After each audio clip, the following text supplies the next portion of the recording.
Hello, everyone. Good evening and welcome to the session. This is a very important topic that we want to discuss today. It is on carbon pricing and how different mechanisms, different pricing and premium asset classes are impacting the market today, especially for a nature-based solution market. And it's a pleasure to host you all. And today we have very interesting speakers from different experience and backgrounds who have been working in this market for some time and understand how the pricing differentiation is impacting and how the market is moving towards more working towards looking it at as a asset and kind of a product that we want to look at for the carbon. Uh, Carbon pricing today not only reflects, the ton of CO2 equivalent avoided or removed or reduced, but it is also looking at, pricing risk, integrity, durability, and confidence in the future demand. There is, but what we do also see that, there's a wide price dispersion in the same market. What we can point it to is differences in quality, credibility, and future price proofing. What we would want to have our speakers answers in today's session is how a same ton of carbon trade anywhere between $2 to $50. The product is same, the asset class is same, but still there's a difference in the pricing. How does risk and credibility as well as integrity impact the price of the product? And how do we see in the next 5 to 10 years the carbon asset and carbon pricing developing? Uh, with this in mind, I would like to, welcome our first speaker, which is Mr. Patrick Colas. Patrick is a consulting partner in the carbon market practice at ERM. He has extensive experience assessing, designing, and structuring carbon finance transactions across both compliance and voluntary carbon market. As a supplier of carbon credits, he has worked closely with community-based projects and natural climate solutions, supporting the full carbon life cycle from project design to issuance. At ERM, Patrick advises his clients and the carbon credit buyers on procurement strategies and investments that align with their decarbonization pathways and broader sustainability objectives. Before I, let you speak, Patrick, there are a few questions that we would like you to answer, specifically related to what are the factors that buyers look at for comparing a nature-based credit?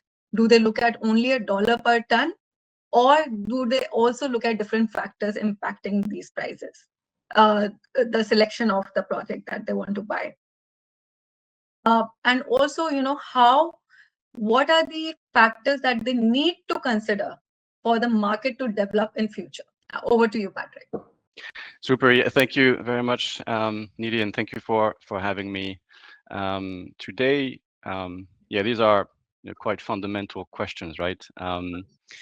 And I don't pretend to have the answers, but yeah, let's look into a few topics. Try to get a bit deeper into how pricing tends to evolve, to be structured in the market for nature-based solutions, how the market is itself also evolving from a supply and demand perspective, and see if we can think about how these factors are ultimately intermingled, and nothing really is a true determinant, but buyers have to consider many different factors. So when my clients and other buyers look at pricing of nature-based solutions today, of course there's a bit of confusion, even for the most sophisticated buyers. And you've mentioned that there is a lot of variability in terms of pricing across project types, across geographies, of course, but of course also within geographies and within project types, right? And that can sometimes be really difficult for buyers to understand why that is. So there is a lot of fragmentation. There is also, due to sometimes lack of transparency, of access, what we call information asymmetry. So buyers may not find that they can trust the price that they see, or how that price actually was generated. We see that often this is exacerbated by what we see as a layered ecosystem of supply side participants. You have, of course, your implementer, the entity or entities who are generating the carbon credits on the ground, managing and coordinating the activities, the tree planting, the agricultural practices, the mangrove restoration, and so on. Sometimes on top of that, you will have a commercial partner who is responsible for marketing and selling the credits. You may have online platforms where these credits are further marketed. Other participants in that sort of marketing ecosystem, which sometimes means that as a buyer, the retail price may be quite far along that cycle and has already been marked up. And again, do you want to understand truly where that money goes when you purchase a credit? Probably yes, right? And can you get that transparency? Sometimes it's not as easy. And the second thing is, of course, as a buyer, mostly in the market, you don't necessarily have the tools to understand what is the true cost of the credit, right? What should the true price be, right? When you offered a $10 credit for afforestation, reforestation, and then a $13 or $15 credit, how do you really assess, what is the true price? And often these buyers have to rely on consultants, on other market participants to help them determine what is a good price, on ratings agencies and other analytics providers, as my colleagues here today. And so this adds up to the cost, right? So then you get a price that can sometimes go beyond your budget. And so how do you consider that? So if you can move on to the next slide, I had a bit of a fun activity trying to work with one of the large language models to try and answer that question, right? How do you actually come up with the price of nature-based solutions? And that was a bit of a fun prompt to try and make it a bit of a caricature, right? But you see what we end up with, right? We ended up with a few elements here about the project and counterfactual scenario additionality. These are topics that we hear about a lot, right? That relates to sometimes the quality of the project. We see here some mention of how many forest guardians we have on the payroll, the tree species count. So again, that gives us an idea that perhaps we have to consider the cost of implementing the project, right? Some more oddities here with the number of drones for the MRV and whether the verifier was tired or in a good mood. So that's more on the fun side, but again, just to show, of course, many different factors enter into the equation, right? We have here the number of Web3 buzzwords and potentially artificial intelligence buzzwords you have in your marketing brochures, right? That must count for something, right? And that again tells you about potentially the demand, how you structure also the pitch, and how you create some value in the eyes of a buyer. But if we move to the next slide and look at it in a more serious manner, ultimately these give us kind of two different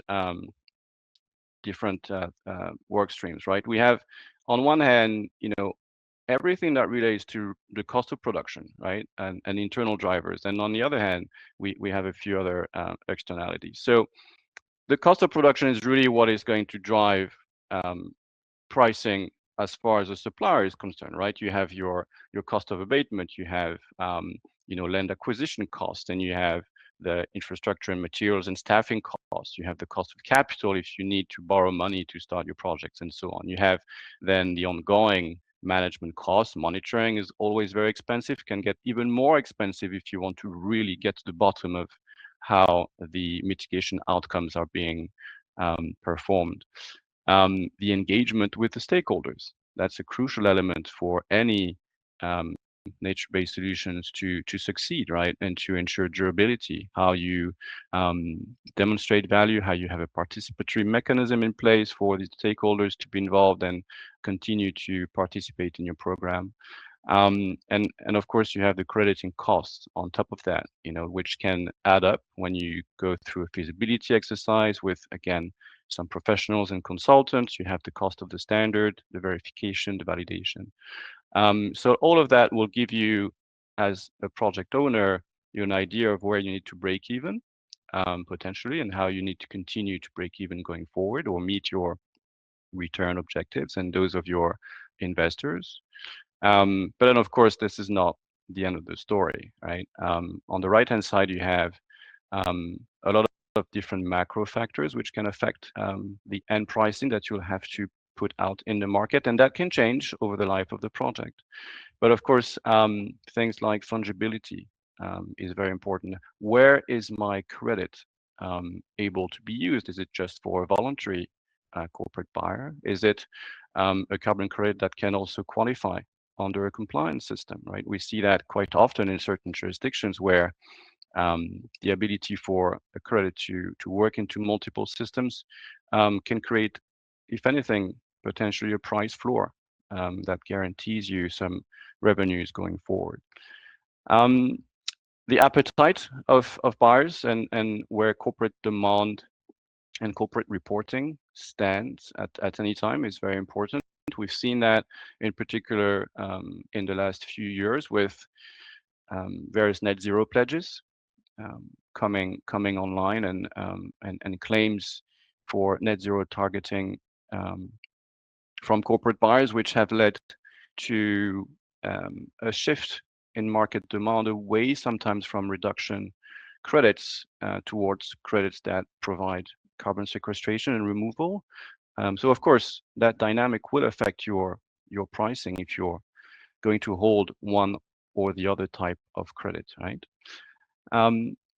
Competitive pressure, I think, is always very important to think about. That's true in any industry, right? But within nature-based solutions, you'll have, of course, different projects in the same jurisdiction, in the same country, sometimes in the same region, or in the same local area. You want to make sure that your credit is going to be competitive, right? And you need to compete not only with other like-minded projects, but in this market, sometimes you also have to compete with other project types altogether. How do you compete with other energy projects sometimes, which may or may not have the ability to offer different types of pricing structure?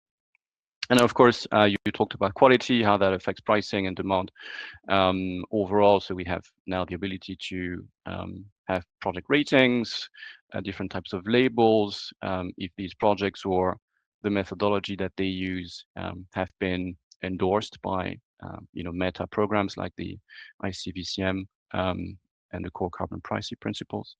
And then from a more financial or commercial perspective, of course, pricing will always be a function of various transaction costs or commercial elements, the size of the deal, your ability to potentially secure multi-year contracts and create some more breathing space, which may allow you to lower your price. Some contracting terms, delivery requirements, how you manage liability, if you have to consider insurance. So all of these, again, participate in creating a final price, which will oftentimes, vary from buyer to buyer for the same project, for the same asset, and of course across different assets. The next slide is really one that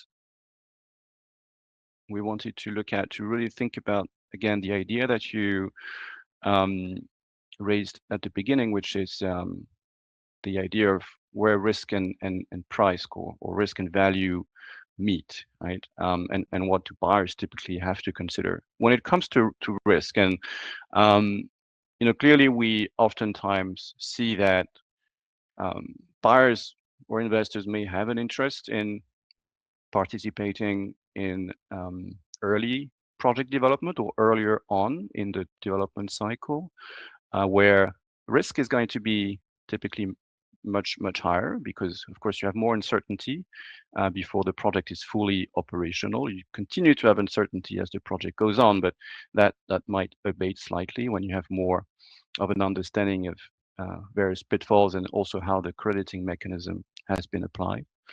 And so we do see that buyers who are able to fulfill that condition and buyers who do have that appetite may be able to find a sweeter spot early on. Of course, this is not often aligned with some of the mandates that we see, especially from corporate buyers. But clearly, this is an area of the market that continues to be of interest for many investors in particular, those who are seeking value. Right? And I think we'll talk a bit more about what risk means with my colleagues in the rest of the webinar. And then a couple slides really to, again, you talked about the various options that exist for for buyers to get involved in this market, and this is a bit wordy, but we'll focus on just a couple. So you can probably move to the next slide as well.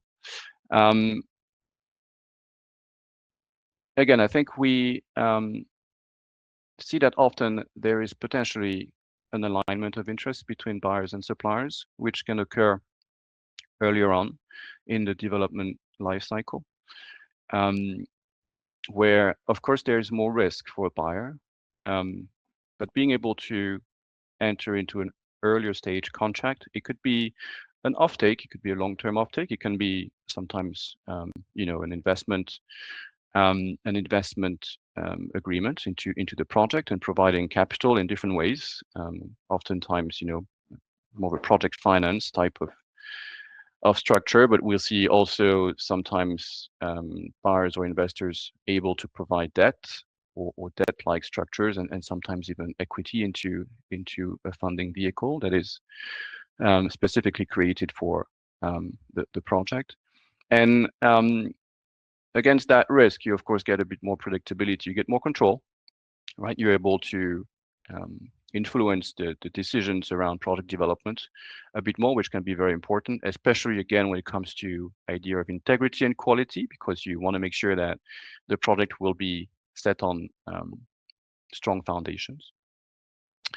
The potential discounted pricing that you will get, or the implied discounted pricing that you will get from obviously taking on that risk, agreeing to provide funding to the developer or the project owner, can be very valuable. And on the other hand, for a developer, of course, you do have to potentially lower your expectation from a commercial basis, and sometimes you may believe that waiting until the credits are issued and go into the spot market for a higher price might be a good strategy. Sometimes we see that it's a mix of both. At least these earlier investments provide you with predictability of funding, right, and security of funding, which is, of course, for many nature-based solutions extremely important because of the nature of the project costs, right? You get a lot of capital expenditures at the start of the project, a lot of stakeholder engagements we mentioned, which is very important, both with communities, but also with, local and national authorities to get the appropriate level of support there. So all of that is necessary to, again, ensure that you have longer term performance, and you want to be able to trade a bit of that return to ensure that you'll have a 30, 40, 50-year project, which will be very healthy, right? So I think I will stop here. I might have eaten enough of my time, but yeah, looking forward to discussing a bit further and taking questions later on. Thank you so much, Patrick. Before I move to the next speaker, just a housekeeping rule for all of you who have joined us. Kind Q&A in the Q&A section. We'll take them at the end once all the speakers have spoken. Now, thank you so much, Patrick. I think that's an important question that everybody wants to understand, that what buyers, how the interest of both buyers and sellers can be aligned in the market, which is so fragmented. like you said, the capital investment and intensity is very high at the start of the project, while the revenue only turns up later. So to put it rightly, I would say that pricing has to reflect the real project cost and risk associated, so that the buyers can make the right decisions. So I think that kind of a transparency is something that we look for in the market. And which brings us to the next question. And before I ask that question, I would like to welcome our next speaker, uh, Louis Booth. He is the head of APAC at Silvera, where he works to strengthen transparency and integrity in the carbon offset markets. He's part of team leveraging advanced satellite data and machine learning technologies to deliver robust data-driven diligence and continuous monitoring of carbon projects. Louis worked closely with leading corporates and investors globally, helping them improve confidence in carbon credit quality and direct capital toward high integrity climate action. His focus is on expanding access to high-quality carbon market data across the APAC region and supporting the development of credible and scalable carbon markets that enable meaningful decarbonization and long-term sustainability outcomes. Welcome, Louis. Just before I hand over to you, 2 points. One, kindly keep the presentation to 10 minutes, as discussed, so that we have some time for Q&A at the end. And what we would want to understand from you is how is improved data and transparency actually changing pricing or impacting pricing, and also building trust in the carbon market? And is that enough, or do we need to look at something more? Over to you, Louis. Thanks, Nidhi. Very appreciated. And yeah, thanks to Patrick for his insights. And I definitely concur with a lot of what he was saying. So yeah, thanks for that. If you could go to the next slide, please. I'm happy to talk to you about some of the differentiators in transparency and quality in the market. And so I wanted a quick state of the union, where are we today from a carbon pricing perspective and a carbon markets perspective. The first to take away really is that carbon markets are continuing to mature. Buyers, as Patrick has mentioned, have higher levels of scrutiny at the moment. They are aware of the risks that are present for those that are buying and using carbon credits. There are large institutions that are taking positions in this market, whether that's big financial institutions, governments in many cases. They are all slowly but surely participating in carbon markets to ensure more robustness. Developers continue to professionalize. When I started at Silvera, working closely with developers nearly 5 years ago now, the level of professionalism is nowhere near what it is today. That also goes with the data and market infrastructure that we have now compared to, say, 5 years ago. There are processes, there is more and more data interoperability across the industry. And of course, demand sources are converging. Something that we see more and more is that buyers are interested in credits for different reasons now. They're interested in them for voluntary purposes, but also for compliance purposes too. If you could click again, please. The other key thing that we are seeing today is that this price fragmentation that I think we all understand, or at least market practitioners understand, in my view, it's beginning to structure, actually. What we're seeing now is a very clear evidence of buyers that are willing to pay for quality in the market. We have integrity frameworks. Patrick mentioned a few of them, such as the ICVCM, but also national quality frameworks from the likes of the UK, Singapore, and so on. We have, as I mentioned, growing utility for a carbon credit. So more use cases for carbon credits for the end buyers. And finally, there's better data, quite simply. We work closely with the ProClime team, but also other developers to make sure that they give us the right information that we can then share with the buyers. And in turn, that gives much more clarity to a buyer on what they're actually paying for. So that's where we are today. If we could go to the next slide, please. I wanted to mention about transparency being a key part of, in my opinion, what is driving decision-making in the market.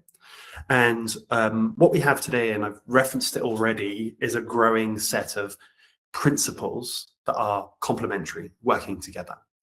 So from the bottom up, looking at the project upwards, we've got project developers and implementation partners that are continuously improving their work, but also making their work as visible as possible. They have growing project disclosures that sometimes is mandated, right? Sometimes developers have to share information, but sometimes developers also share project activities that is not required, but they know is beneficial to bring transparency and trust. Our organization at Silvera, of course, we do ratings. So we do due diligence of carbon projects for buyers and developers to make sure that there is that transparency on how a project is performing and designed. And then we have data standardization. So there are initiatives. I won't go through all of them, but there are more and more initiatives. The one we are working on at the moment is the Carbon Open Data Protocol, which is really working towards making a universal language for data across the industry, so that as a developer, I can use the same name and the same terminology that will then be used for a registry, an MRV, a due diligence provider, a consultant, and a buyer. So this standardization, the ratings, the project disclosures, the project developer and implementation partner diligence is really that ground up transparency, right? We're really working towards communicating what is happening on the ground. The industry is also seeing a bit of a bottom down push for transparency. And if you could just click on the slide, for me, those start with the buyers, of course, and the buyers being quite clear on what they want now. This is not the case for everyone. There are quite a lot of new buyers that are entering the market, but they're new, so they don't really know how to approach it. But if you think about voluntary credits, some companies have been buying these credits for nearly a decade. And so they, in that time, have learned what they want and what they need. There is also work from the likes of ERM and Patrick's company who are helping formulate buyer criteria and what they should be thinking about. Government endorsements is another one. The governments are, increasingly supporting market initiatives on the condition of quality and transparency. There's the standards and initiatives that I mentioned earlier. And then, of course, the registries and the methodologies themselves are driving that transparency. Now, a few other things to call out here. If you could click on the slide, we have more and more improvements in the MRV space that is making this possible. If you can click again, we have, as I said earlier, the Carbon Data Open Protocol, which is trying to create that universal language, right? That is trying to marry the two together. We have market infrastructure that is starting to work together more closely. Companies like ours, we're now much more integrated with registries and developers, for example. Disclosure mandates, requirements for buyers and sellers to start being more transparent about what they're dealing with.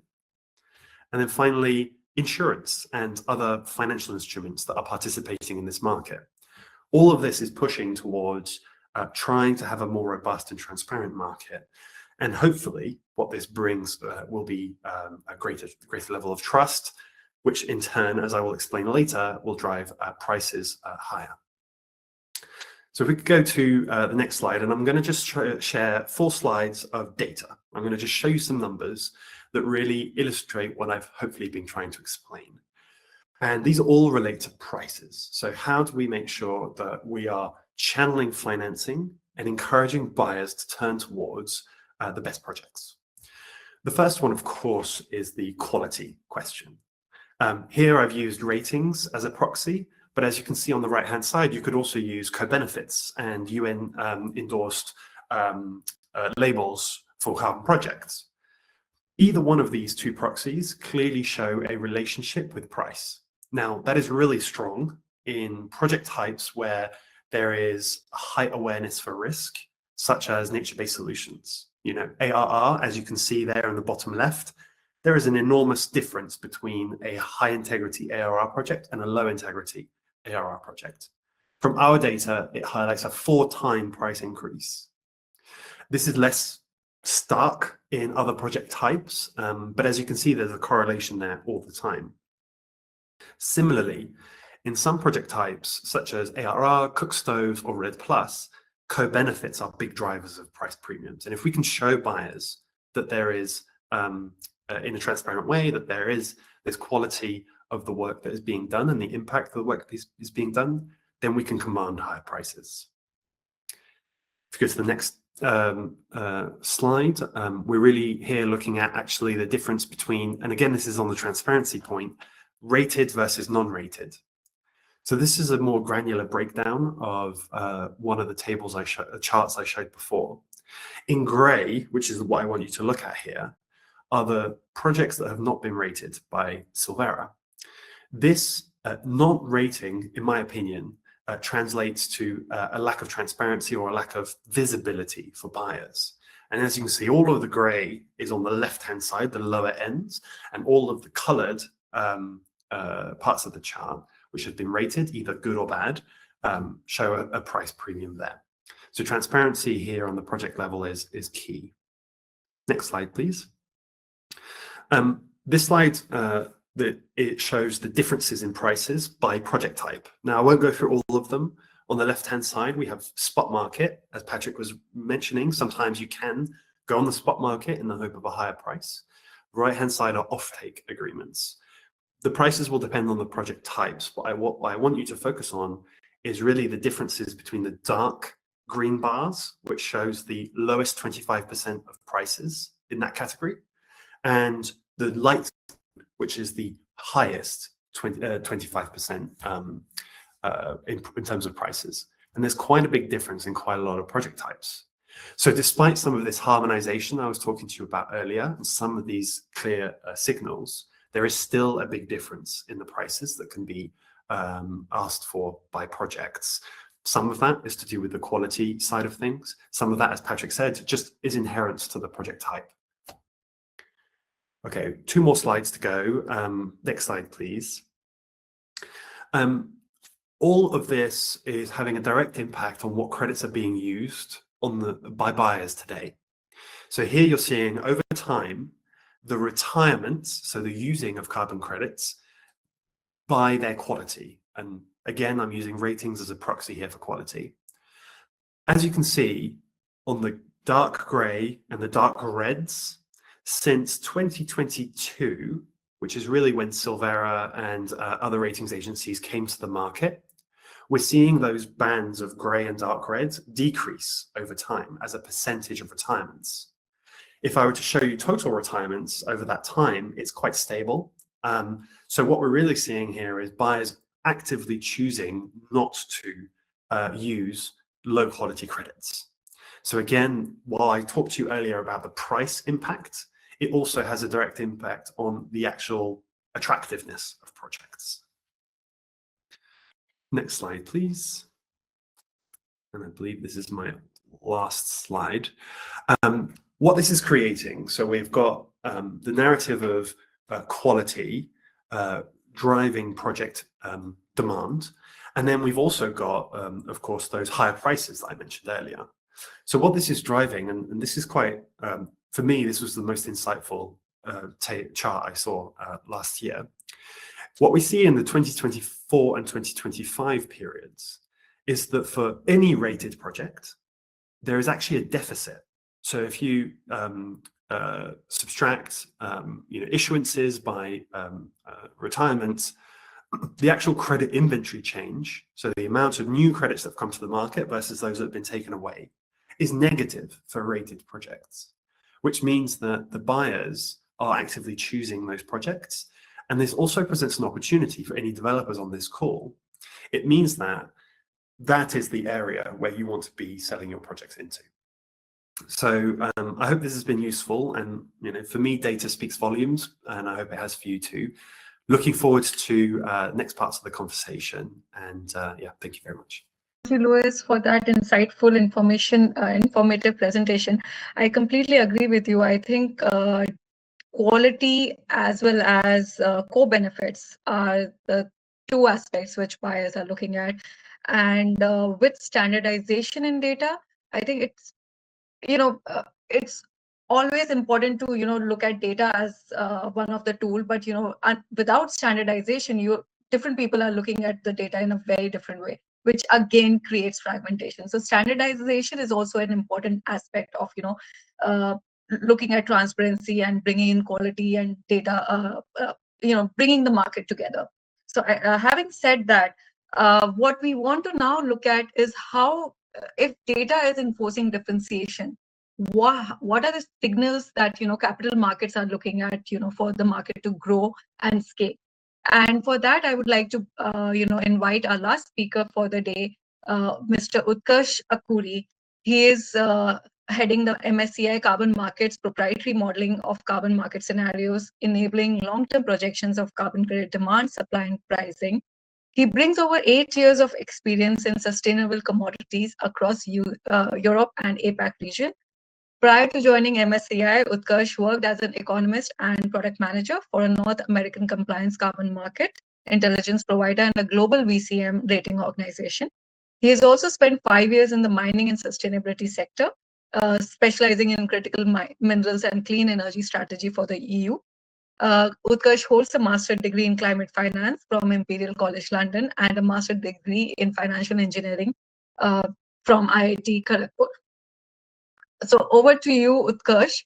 But before you start with your presentation, we would like to, understand from you specifically what are the signals which corporates and investors should look at from today's fragmented carbon pricing. Thanks, Nidhi, for the introduction, and thanks, team ProClime, for inviting me. To answer your question, I think the slides which I have sort of cover each of them, answer the trends.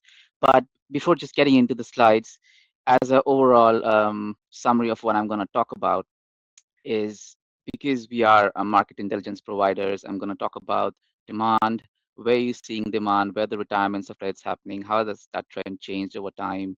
Then are there emerging segments of the carbon market where prices are seeing some premiums or are being valued more by investors and buyers compared to other segments of the market? And finally, key drivers which we expect would lead to higher price premiums for certain segments of the market. So that's how I've sort of structured it. Before I get into that, just a couple of minutes introducing my organization and the work I do, to set context to how we've built out this whole analytics division of carbon markets. I think MSCI does not need an introduction. It's basically a financial data and research company. We provide analytics around indexes, real assets, and sustainability and climate. If you click the next button, we fall within the sustainability and climate division.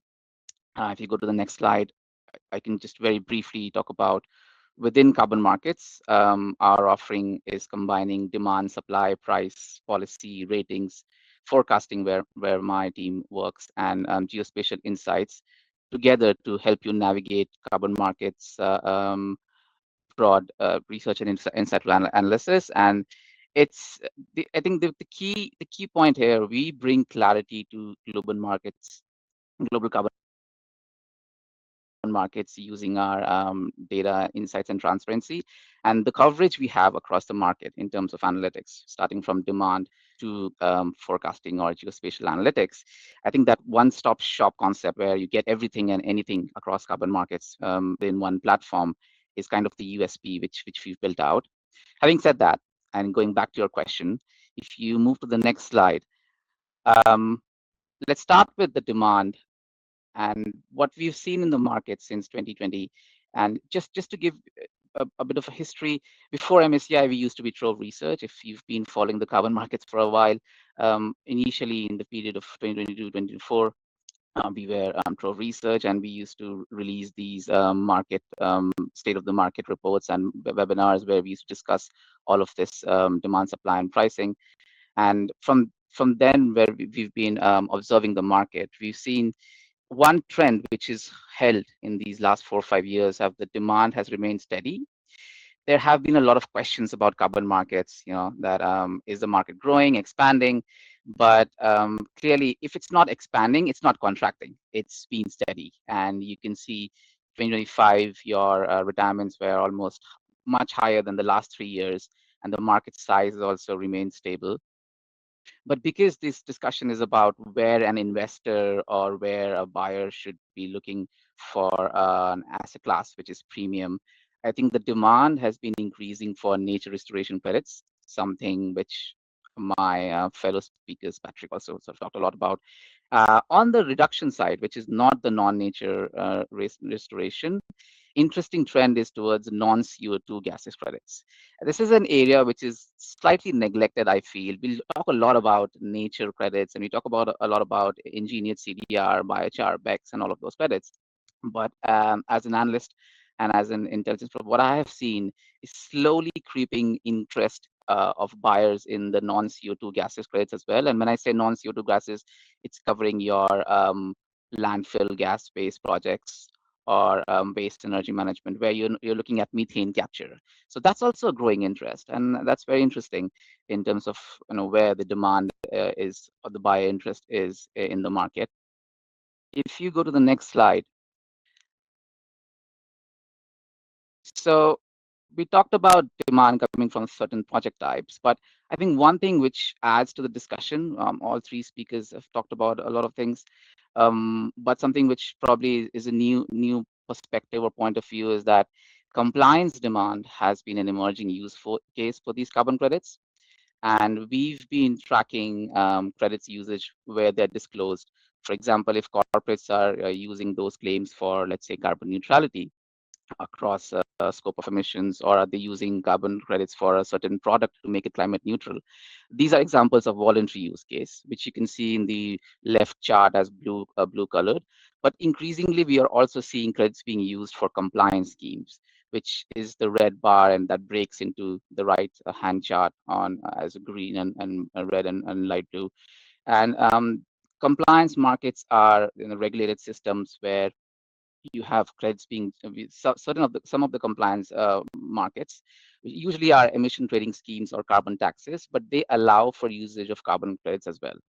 And in the past few years, we've seen that the usage of these credits in these programs have remained stable or increased. So there are more programs where there are talks about governments including carbon credits in these markets. And California Cap and Trade is a good example, which sort of leads that. But across the globe, not just North America, if you look at APAC, you have Japan's GX ETS program, who's been talking about including removal credits. You have India's CCTS, which is going to be launched, and that'll be including, that talks about including removals credits. Singapore carbon tax already includes 5% of credits. And you have the South Korean cap and trade market, which includes carbon credits. So it's a really strong signal or a very positive momentum around what demand sources can be in the future. And compliance is one of those areas where we're seeing that demand coming in. So if your projects are falling in the region where they are eligible for compliance programs, that makes it more investable, or makes it more credible in terms of generating sustained revenues. Because if you're part of the compliance program, two things we've seen is that one, the pricing is slightly more premium than your voluntary credits. So if you look at the compliant, if Californian carbon offsets, the prices are much higher than what you'll see in a voluntary carbon market. And secondly, the standards, which is a very big question. Luckily, there are certain frameworks already existing for those standards in these compliance markets. Like California, even before the voluntary market started, and I used to work with the North American compliance market, they had their own setup, they had their own mechanism for eligibility and their own registries and their own MRV systems set up already. So there's an advantage there that you have a framework existing, which gives more confidence when the markets open up for other compliance program, and possibly the frameworks are copied into the other compliance systems. So these two kind of are advantages. And when we talk about compliance program, I think one compliance slash, I would say, semi or quasi compliance program is CORSIA, which you move to the next slide. And that probably is one of the most awaited areas of carbon markets if you look at from an investor perspective. So just 30 seconds on what exactly CORSIA is and why is it important for us. CORSIA, for those who don't know, is a program for the international aviation sector. It's run by ICAO, International Civil Aviation Organization, and the idea is that all the flights which are going between international routes between two countries who are participating in the CORSIA program, the emissions would be covered under as an obligation for CORSIA. So the reduction of that emission is based on a baseline which ICAO decides, and that the reduction can be met by buying CORSIA credits, which the airlines do, and then they can retire it or surrender it to meet their obligations. But it's kind of, I say it's a quasi compliance program because currently it's in the voluntary phase, just moved into the compliance phase, and in the future is expected to be compliance based.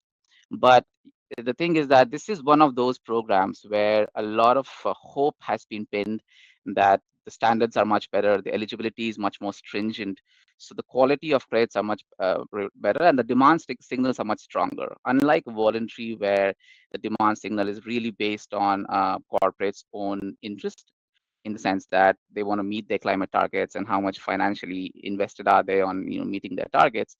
This is because it's a compliance program. If a country is participating, most likely the airline companies within that country will have to buy credits and retire under this program. So there's a very strong demand signal. And what we're observing, because there are two factors, there's a very strong demand signal and there are very strong eligibility criteria. So not all credits in the voluntary market are eligible within the CORSIA supply. What happens is that there is a undersupply or an imbalance of credits in this case. So you have a deficit of credits for CORSIA in the market.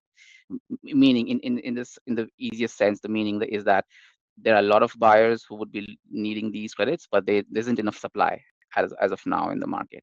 So if there is a deficit, definitely the laws of basic economics that the prices might be a bit higher in compared to the voluntary market in future. So that's also a signal we're seeing in the compliance market. And if you move to the next slide, I think the next couple of slides which I have is kind of similar to what Louis talked about, and what we all are really aware of is about price trends, but how is that impacted by one of the major factors, that's integrity. I just wanted to highlight in because we have been tracking prices. We have indexes for each project type and a global market index, and we tend to see how the prices move monthly, yearly. One thing, the trend which has been very clear is that for nature, the prices have been recovering, and a standout project type has been Red Plus. It's a good example, and it's a very interesting example because Red Plus has been scrutinized a lot across last 3-4 years, especially for integrity, especially for the fact that the transparency or the confidence on those projects have been low because of certain media reports or certain independent research. But I think the bounce back of Red Plus prices is kind of an indication that if they're able to justify high quality, the prices will pick up, and it kind of gives confidence to the investors in these projects that you meet quality, you be transparent, and the market will respond to it. And that's what the example in this case, Red Plus, is giving us. And I won't talk much because Luis covered a lot about ratings. I think if you move to the next slide, similar to what he was talking about, the ratings distribution, we have a similar rating system, and I think it's a universal sort of fact or truth now that if your projects are rated higher, then you are sort of commanding a premium in the market. And we are also observing that. If you look at the prices from January 2025 to December 25 in the last 1 year, you could see that expanding funnel, right, where the blue line is your average, our whole market price index, which is in the middle. But you see that diverging trend between the higher rated, the ones which are rated triple B and above for our ratings, all the projects, and the ones which are lower rated, the prices are diverging. So you're seeing more and more premium for these projects which have higher rating. So I think it's pretty much established that if you have transparency and ratings, high quality ratings in your projects, then you are gaining more confidence from investors and buyers, and you're looking at a price premium. So integrity becomes one of the major factors for it. But of course, in addition to integrity, as an investor, if you're looking at venues to invest or look at projects, I think what I discussed about starting from landfill or methane capture projects to CORSIA credits, all of those are very attractive avenues in terms of a high premium or high returns for any buyer investor. With that, I'll hand it back to you, Nidhi, for Q&A. Thank you, Utkarsh. Before I move to Q&A, I would again ask all our attendees to, put their questions in the Q&A section, and we can, take them one by one. And before we move to that, just, one line, and I would like to go through all our speakers. Patrick, from your perspective, what are the most important factors that you see would impact the demand for buyers in the NBS sector in the future, say next to 5 to 10 years? And of course, you have to give me factors which are not looking at corporate jargon or, goats getting into the buffer zone. But what are the factors that are actually impacting the VCS in the voluntary carbon market, the pricing of NBS and the buyer signals for the next 5 to 10 years? Yeah, it's kind of a summary of what we've discussed, but ultimately for buyers, you have two very important things. One is reputational risk and reputational risk management, right? Ultimately, if we are talking about a voluntary activity and use of credit for contribution or compensation purposes on a voluntary basis, as a buyer, and especially if you move away from, say, a sustainability team within a corporation and you have a conversation with a financial officer or an executive officer, it becomes really about how do I manage reputational risk, in fact, in front of what is ultimately a cost to my company. So of course, everything that we've discussed around improving transparency to improve integrity and provide more confidence is going to continue to have a strong impact in terms of that demand, increasing or at least bringing more people to the market, right? People who may stay on the sidelines now because they're worried that potentially doing something is going to be more problematic than doing nothing. And the second thing is, again, certainty or clarity in terms of how those credits can be used. One of the main obstacles over the past few months, again, for certain types of buyers and or people who want to implement target-based mechanisms for climate within their corporation, has been that it is still sometimes very difficult for them to understand what type of credit they can use, how they can use it, how they can claim the benefit of that credit for their targets. And so without ongoing certainty and clarity, this can continue to, again, prevent some people to come into the market, or even push some people to leave, certain commitments or drop certain commitments. So I think these two things remain, to me, essential to ensure that we have continued demand, or at least that we can get more benefit and more clarity, which in turn will provide more commercial certainty for suppliers. I agree, Patrick, and thank you so much for that. Louis, over to you. Just you covered most of the factors that determine the quality of the project and how data is helping that. Just in one line or two lines, if you would want to answer that, how will data ensure in the next coming years that the market trust is getting better, it's built more, and ensuring that the buyers, the governments and the suppliers all and the communities are all able to trust the market, that together the market can grow, and these teething issues that continue to come in, like Article 6 failures, are already seeing that somewhere because of governance issues. How does that market trust data can help in building that market trust? Difficult question to summarize in a few words, but you can take 2 lines. No, it's good. It's good. I'll try my best. I think I described those two forces in my second slide around bottom-up data integrity and top-down. From a bottom-up perspective, the really key thing that we're working on at the moment is to make geospatial data and field measurement data actually affordable for developers. It's one thing expecting high fidelity data on the ground. It's another thing actually deploying that technology from a developer's perspective, and then making that break even from the project level. So in the next few years, as an industry, I think collectively push these solutions to be more affordable, I think that will help in a greater way.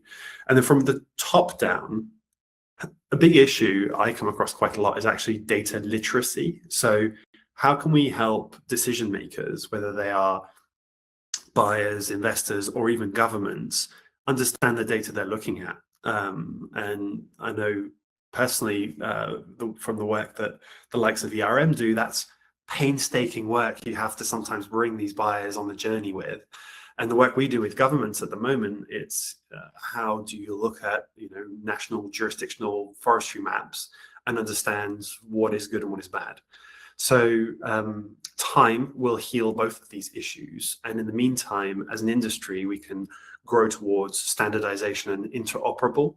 I think it's hard for a developer to know, first of all, which registry or methodology they should use, but then they then have different methodology and data requirements for each one of these registries, which is unreasonable. So as an industry, as we wait for that literacy perspective and for that affordability drivers, I think pushing for greater interoperability will be very helpful. Thanks a lot, and I think I agree with you. It's a difficult question for the market itself and the community to answer, but it's an important question that all of us need to work together to create that kind of a credible infrastructure that the market trust is developed. Over to you, Utkarsh, and very quickly, you did touch upon that in your slides. 3 carbon assets which you think in the next 5 to 10-year horizon are going to be looking more credible, and maybe some, just if you want to mention some of the asset classes which you think will become stranded in the next 5 to 10 years. So where the investors should look at. Oh, that's a tough question. I mean, the stranded ones might be difficult because I don't want to put a bullet on anyone's project. But let's start with the positive side, which is investable, or the ones I feel have a lot of potential. Corsia would be definitely one of the top ones there. It's a structured program. It has certain demand, and there is strong eligibility criteria, transparency. It's just if the governments and all the countries who are participating come together and make sure that they are able to implement the program, let the aviation know that the participation is really important, then it's a win. It's a very good model which would be set up for hard to abate sectors. Could be replicated for, let's say, the shipping or the maritime sector as well. So that's one good area, I guess. Second would be, I think, the convergence which is happening between voluntary and compliance. So compliance allowing more offsets or carbon credit usage in their ETS or tax programs.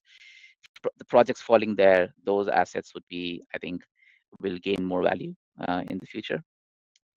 Third, it's really, I guess, you just look at the chatter or the market sentiment. I think the high quality removals, I think that's the term which everybody uses, and that's clearly accepted now as a good investable assets. If you look at the large buyers, right? If you look at Microsoft or Amazon, their portfolios and their interest, I think definitely there's a mix between high quality nature-based projects like afforestation or improved forest management, and plus there is a mix of bioenergy, carbon capture, or direct air capture, or biochar. Biochar is very important. So I think this high quality, durable nature and tech-based removals, that's the third probably area where investability would be I think would gain momentum. If I talk about stranded, I won't call them stranded, but I feel renewable energy based projects, the reason why they have initially, if you looked at the distribution of credits retired, it was mostly renewable energy based credits, but over time it has come down or is being phased out, is because those projects don't really need support of carbon credits so much. They already have a lot of other financing avenues, and they're actually getting cheaper over time.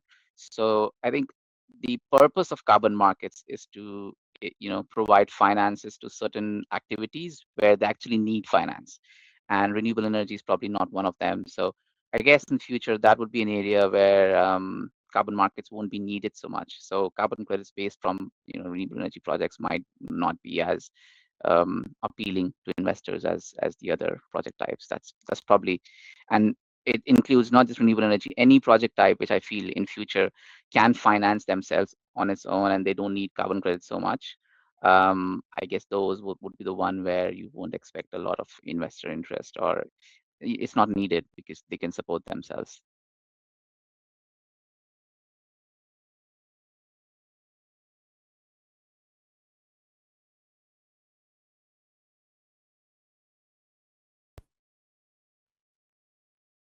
Hi Nidhi, we're not able to hear you. There are, I think, 2 questions in the Q&A section. If anyone can volunteer to take it up. Looks like we've lost our facilitator, so perhaps let's try and facilitate this ourselves. I can see a question around waste management, and with the varying technologies or solutions coming up for decarbonizing this sector, how the carbon market is actually evolving along with the ongoing trend. Let me start, I guess. And yeah, it's correct. Waste management is an interesting one because typically you'll deal with methane, and methane is what we call a super pollutant, and we see a lot of buyers, corporate buyers these days, who are very interested in understanding how they can make super pollutants a specific part of their carbon procurement program, because it aligns well with some of their broader sustainability objectives. And it means that we do see specific demand for these project types, improving or reducing methane emissions, improving methane to energy processes. These projects tend to have a reasonably long history in carbon markets, so they have rather established methodologies and protocols, which also have been some of the first to be rated, to be also endorsed by some various industry standards. So that demand has also found, again, as we've discussed today, a way to feed into higher versus potentially lower quality credits. So there is quite a good dynamic and liquid market in that regard. So again, the same topics tend to come back, right? So long as these projects can continue to grow with science, with best practice, that we do continue to see them align with what is required for a credit to be of high integrity from a quantification perspective, but also how you can demonstrate higher value beyond carbon when that is possible. These continue to be very attractive from a cost of abatement perspective. They also oftentimes evolve at the lower end of the curve in most jurisdictions. So again, a lot of opportunities for countries and jurisdictions to use this project type to meet their climate targets, and for clients and corporate buyers to come in and support that. So yeah, with Karsh or Louis, if you have anything to add. I would just add that waste to energy projects in particular typically score quite well from a ratings perspective, and they are attractive for a number of different reasons, but mostly the additional financing you can get from the energy production itself. But therein lies the risk of this category. Waste to energy projects can finance themselves in certain markets, and so that's the additionality test that Patrick was describing earlier, where do they pass that threshold or not. The question actually interestingly brings up new technologies and solutions, and that's a really interesting space, particularly for safe waste destruction or waste management is going to be a growing source of supply globally, there's a group of buyers, as Patrick said, that are particularly interested in that category. So I think it's interesting from an investor's perspective, it's interesting from a buyer's perspective. The tricky part for a developer is to then just make sure that they are at that financing threshold, that the project can or cannot be self-sustained without credits is the key question.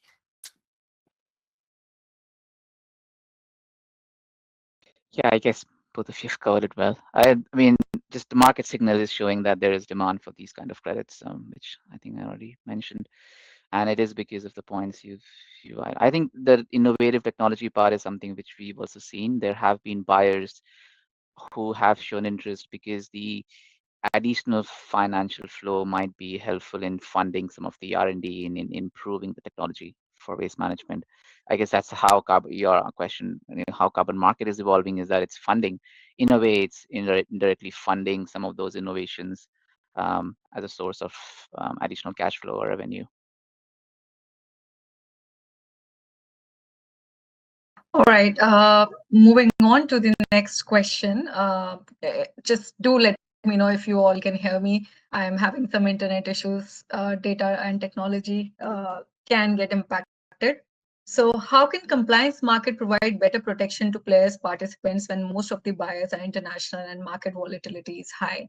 I think, Louis, if you want to answer that, and maybe Utkarsh, if you want to add in. Yeah, of course. Well, I'd say that from the buyer's perspective, the greatest protection is that their utility, the use of the credits, are assured, at least for a certain period of time. So from that perspective, it makes procurement teams comfortable to understand that there is an end use, and actually that informs who is buying the credit. So when you talk to an airline, for example, the team that is buying the credits is the procurement team. They're buying carbon credits for CORSIA just as they would fuels and other products to operate as a company. That then means that the same risk management and policy teams are involved in making sure that they fully understand what credits they need and for when. So there's greater protection from the buyer in that perspective. I would say, and I'm keen to hear what our other panelists say, I would say that it doesn't mean that the buyers are free from any risk, the integrity question could still become an issue. You could have a carbon credit that you use for a compliance purpose, but still have cases where communities have been harmed, or the projects themselves aren't actually achieving a ton of CO2 as promised. So I wouldn't say it protects them 100%, but it brings them into a procurement cycle that they are familiar with and comfortable with. And in that perspective, it does help. And then the last point I would put on this is actually from the supply side. Whether you're an investor or a project developer, compliance markets, as we've seen recently with the cocoa developer issues, is not a sure thing. There's quite a few hurdles you have to go through to be eligible for some systems, and those systems are often quite new and novel. So CORSIA has high bars for developers and lots of risk for developers and investors, but there are things such as domestic compliance systems that use carbon credits. Their future is not guaranteed. Governments can pull out of using credits for compliance purposes at any time. So yeah, it's not free from risk for buyers, I would say, even though there are some reasons that it does. And it's not a sure thing for suppliers either. Those would be my sort of hot takeaways. But yeah, keen to hear from my other panelists and their views. Yeah, I think adding to that, I guess the point with compliance market is that governance does bring a layer of protection which is missing. If I'm just comparing with the voluntary market, so if you look at CORSIA or if you look at those markets which are under compliance, I think the intent of using insurance products are much more faster than voluntary markets. You can see that very clearly. Corsia market came up, and then with the Article 6, the whole insurance product discussion picked up pretty quickly. So this clearly, with compliance, because there is governance, and then there are rules being set up by someone, like unlike voluntary, where it's nobody's in some cases there's nobody who's taking accountability. There is accountability, and accountability brings a bit of certainty. In that sense, it's a little more protected, but I guess policies can change, and that's the risk with any policy. Like if the government decides to not have credits as part of their ETS program, then that kind of risk would always be there. But even then, I'd say with governance, there's more stability. I'm just comparing it to the voluntary side, where yeah, it's much more. It's a little more still the Wild West. It still take time to get to that place where we are hoping it to be compared to the compliance ones. Patrick, if you would like to add your 2 cents to that question, and then we can move to the next question, which unfortunately, Utkarsh, because we asked you to name some stranded assets, is aimed at you. So we'll come back to that question. Patrick, if you want to add a little bit more from your perspective, that how compliance markets are providing better protection to players, or is it not going to be that case? Yeah, no, I agree with what has been said, and ultimately, we do see that they don't have to work in isolations, right? Voluntary and compliance markets. There are a lot of great things that have considerably improved in the voluntary carbon market when it comes to integrity and sometimes compliance markets, and regulators can really benefit from that knowledge, and I believe should incorporate the best of that knowledge into program design, and when they do, and then merge that with, of course, a broad set of context specific or locally specific regulations to protect both participants, on the buy side and companies under obligations, but also suppliers, right? You want to make sure that we always have that protection go both ways around the market for communities, for stakeholders. I think this is when systems tend to work best. So you try to copy and learn, and I think the voluntary markets have also evolved and learned a lot. So I think it has to go both ways. But clearly, of course, you have other mechanisms in place in compliance markets which can provide more benefits to participants, and these continue to be seen in Japan and in other places where new compliance markets are coming into play. All right, thank you. Over to you, Utkarsh. Unfortunately, we asked you to name some stranded assets, and the question is being asked by Atul Mittal. He's asking, carbon development cannot progress unless they engage and support community development. So compliance markets walking away from distributed renewable energy may not be the best move forward. Would you agree? So renewable energy, walking away from, using the example of renewable energy, I think I should have specified renewable energy projects in developing countries are still of interest. I think the word additionality has been thrown a couple of times in this discussion, and that's the key. Is it passing the test of additionality?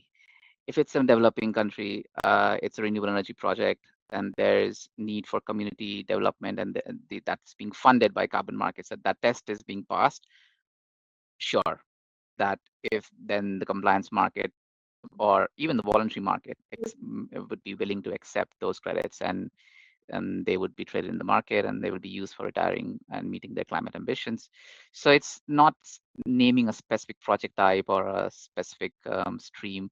It's more that does it pass the additionality test, and if it does, which as of now developing countries renewable energy projects do, then yeah, definitely, I agree that they would be.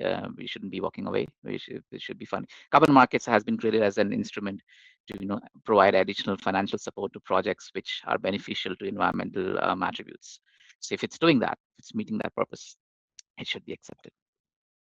No, completely agree with you. And I think since Atul asked this question, we do understand that most of the projects which will in future look at quality and also co-benefits, which is supporting community development, will be the projects which will be looked at and, which will drive the market forward.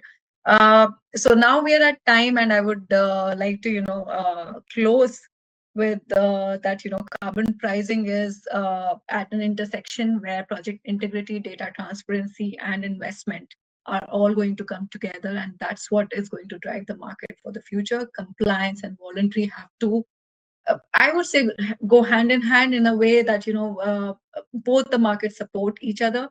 And also, there's a need for standardization and data and interoperability to improve the quality and to ensure that the entire market grows together and in the right direction, and the trust can be developed. Having said that, I would like to thank all our speakers today.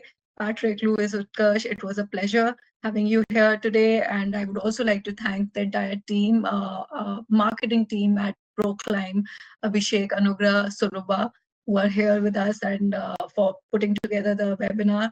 And thank you everyone who has attended this session. It was a pleasure.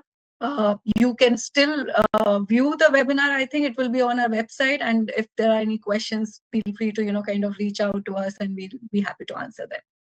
Thank you. Anugrah, if I've missed any housekeeping to come back, otherwise we'll close. You all. No, good. Yeah. Thank you, everyone. Thank you, everyone. Thank you. Cheers. Thank you. Bye. Take care. Bye.